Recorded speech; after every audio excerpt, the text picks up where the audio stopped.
Jean-Pierre Dutilleux is in New Guinea because on the brink of the millennium, great tracts of this, the world's largest island, are still lost in the mist of time.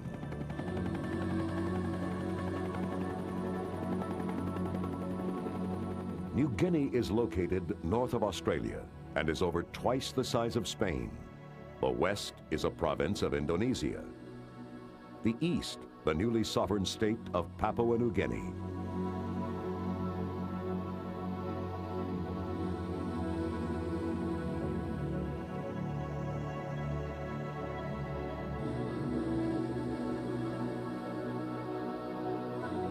Jean-Pierre Dutilleux is a Belgian explorer and ethnographer. Since 1973, he has been part of the campaign to find the world's remaining isolated tribes and help preserve their rights and tribal lands.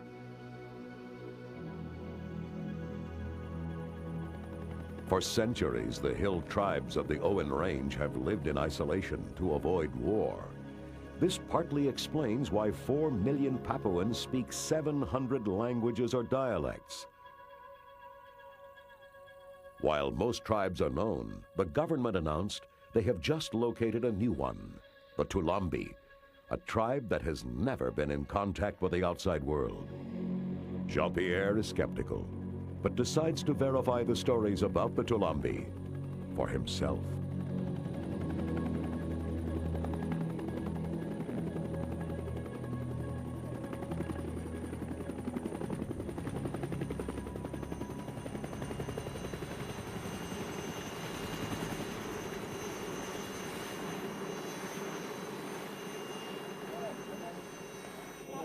Jean-Pierre arrives at the village of Uya Uya, his first stop in his search for the Tulambi. Dutilleux could end up spending months here. The helicopter may not return on schedule because the rainy season has already begun. Uya Uya is the home of the relatively sophisticated Uya Uya tribe. The explorers know they may be at risk of being caught up in a war. Since their contact with the outside world, the hill tribes have been fighting more frequently and more violently. The Papuan government in Port Moresby classifies sections of these highlands as fighting zones.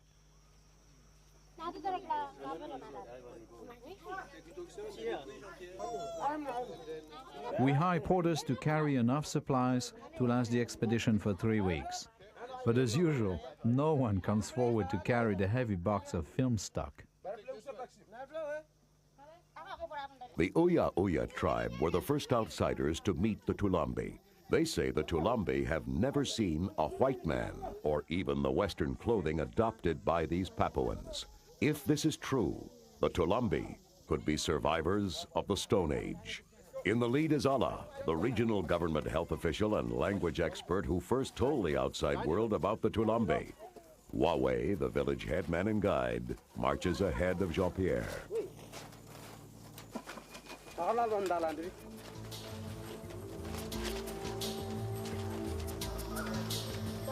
At first, the going is relatively easy, but it doesn't take long before we find ourselves plunging through virgin jungle. It is not far, the porters keep saying, not far at all. Scores of tribes live in these highlands. Many of them had no contact with the modern world until the 1930s. That's when the first gold prospectors stumbled upon tribes of gardeners and wild pig breeders who dug at the earth with stone tools and lived in a way that anthropologists say had not changed in thousands of years.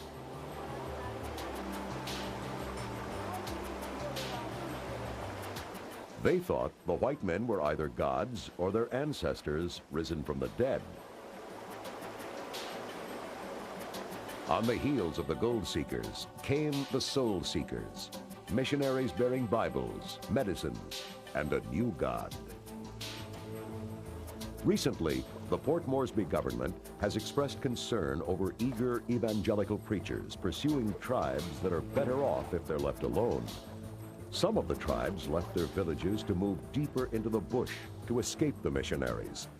Once in a while, these refugees from religious zeal return to their traditional ways, only to be rediscovered and labeled as lost tribes.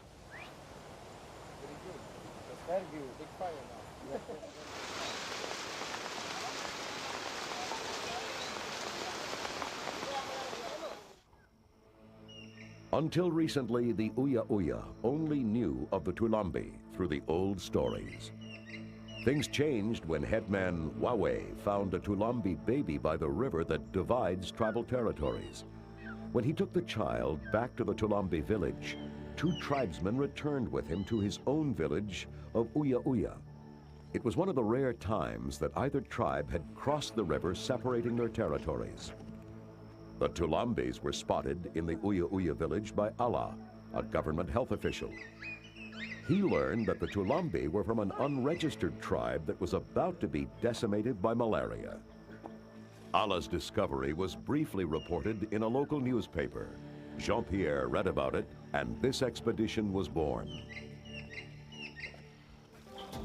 Jean-Pierre wants to bring quinine, food, and vitamins to a group of people that, if the reports were true, have never seen a wheel.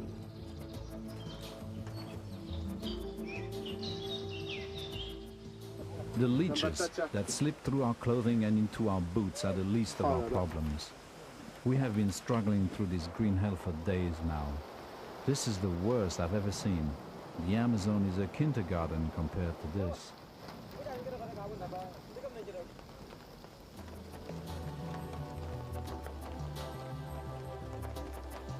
Our spirits are low. It's raining harder each day.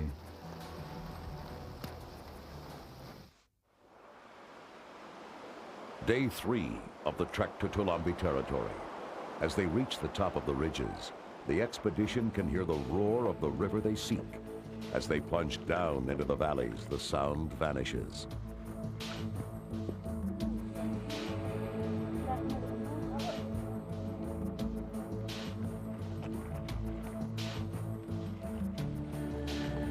Four of my porters vanished during the night. They probably had enough as well.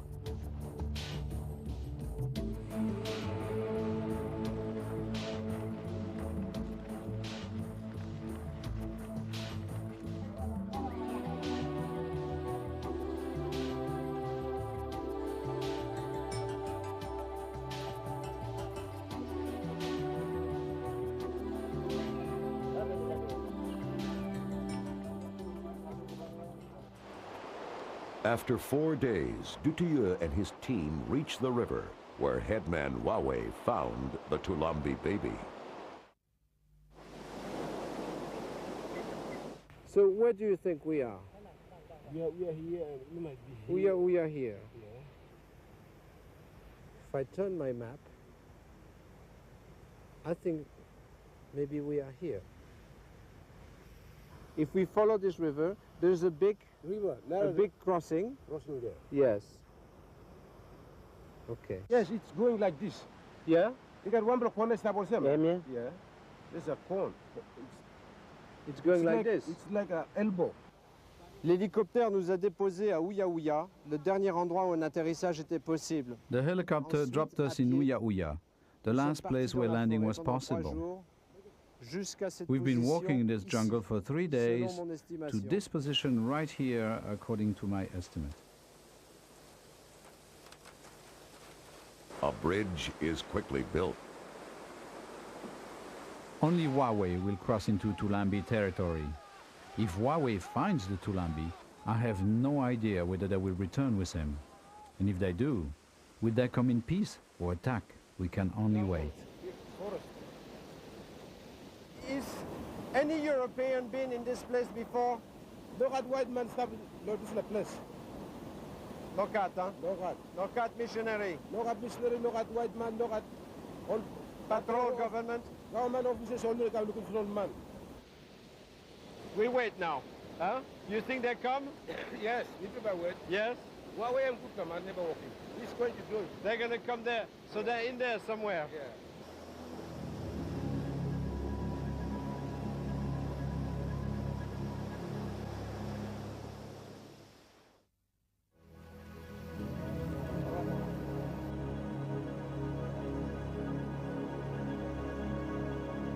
Wednesday, Thursday, and still nothing.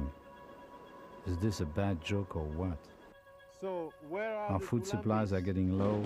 We've had enough.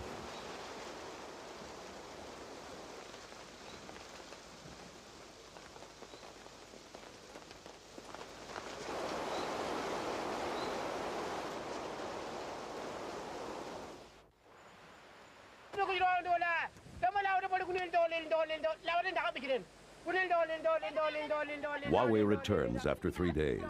He reports that he found only a few Tulambi. The Tulambi had been attacked by another tribe, but a small group of adults and a few children have agreed to meet the explorers. It is 1:48 p.m. when Dutilleux first sees the Tulambi. The footage you are seeing is unedited.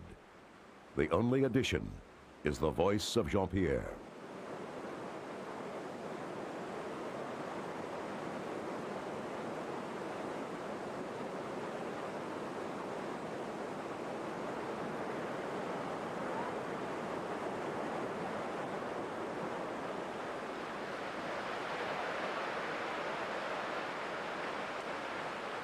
According to Wawe, they don't believe that the white man exists. But if they do, that makes me one of the living dead.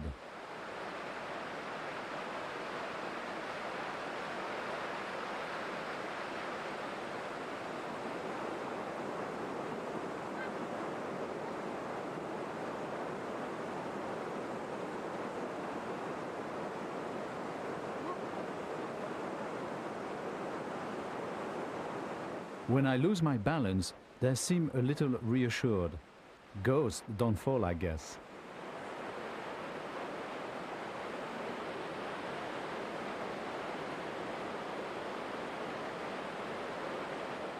At this precise moment, I'm convinced that he's going to let loose his arrow. Maybe he wants to see if it will pass through my body or not.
They are both cheerful and frightened at the same time.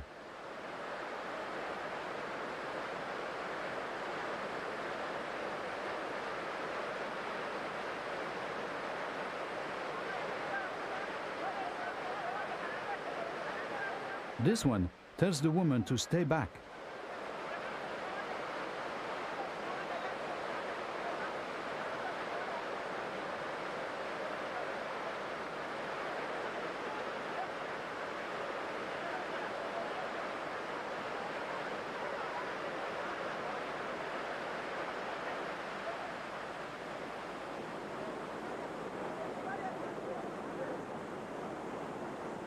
They look a little more determined this time.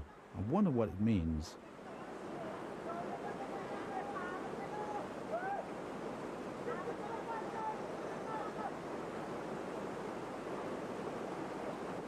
I feel it's important to show them my peaceful intentions.